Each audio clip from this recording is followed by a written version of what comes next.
Welcome to today's video. Today's video, we're going to do some compressor maintenance. We're going to change the oil, check the belts, check the air filters, and do any kind of other inspections that we may deem necessary. It's been a while since I changed the oil, and as you can see, it's blacker than, well, I'll just leave it at that for now. There's a few things I'm going to do first before we do the compressor maintenance. I'm going to start it up and let it run so the oil gets hot. That way it'll drain out easier. And then once we get to that stage, gonna open the valve on the bottom and drain everything out completely so we can do the service on it and also disconnect it from the power socket. So let's get started.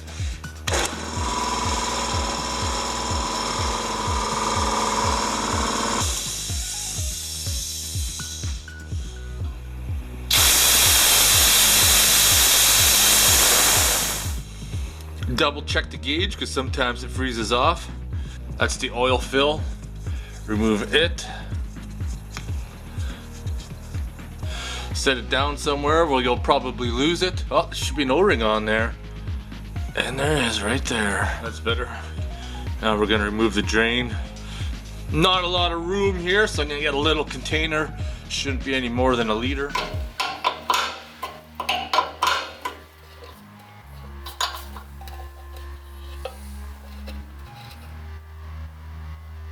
You know, anytime today would be good. It's only like a 30 weight oil, but it's coming out like it's a 1540.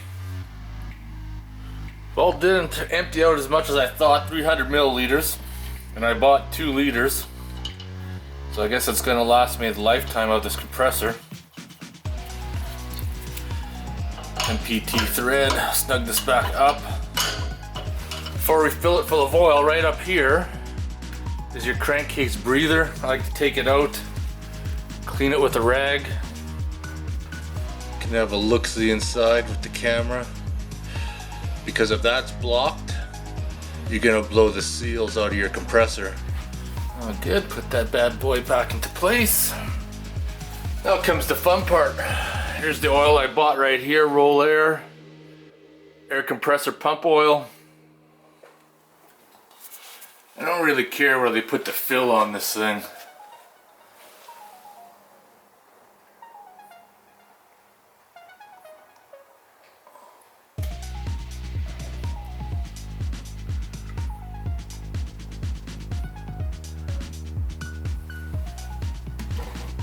Perfect. Don't forget to put the little fill cap back on.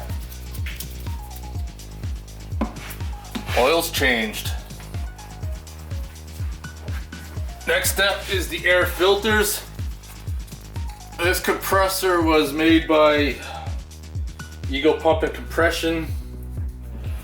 I do not know if they're still in business or not.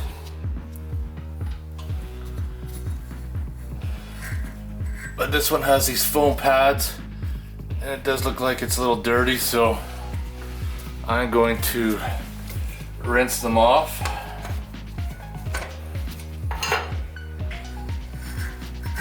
Same with that one. These air filters should be replaced. I did find some at the store I was at today. I am not sure if they're the right size to match my compressor. It's something I'm gonna have to check out. Dirty or restricted air filters will affect the efficiency of your compressor. Thing I'm gonna look at is the pressure switch right here. Sometimes it's been sticking, but I don't know if you can see the hose that goes up there. We're gonna disconnect that hose and put some air tool oil in there, so hopefully it'll help lubricate that switch. Well, we'll see if this is gonna help lubricate that switch to stop it from sticking every now and then. If not, we may have to look at replacing it. They're not too much. Let's price them out at 30 bucks today. Last thing we're gonna do is look at the belt.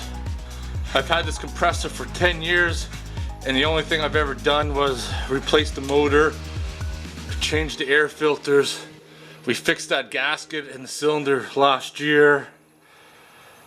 And you know, besides changing oil, nothing. So now we're gonna have a look at this belt and see what kind of condition it is.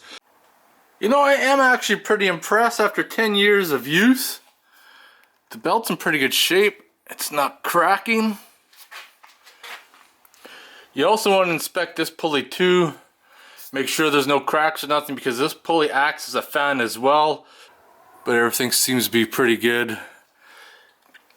Belt could use maybe tightening up, but it's not squealing yet, so I'm just going to leave it. So we're going to put the cover back on. So I just removed the cover to have a look at the electrical, and you can see it right there, it's wearing through. So that's not good at all. Everything's good to go, power's back on, let's fire it up.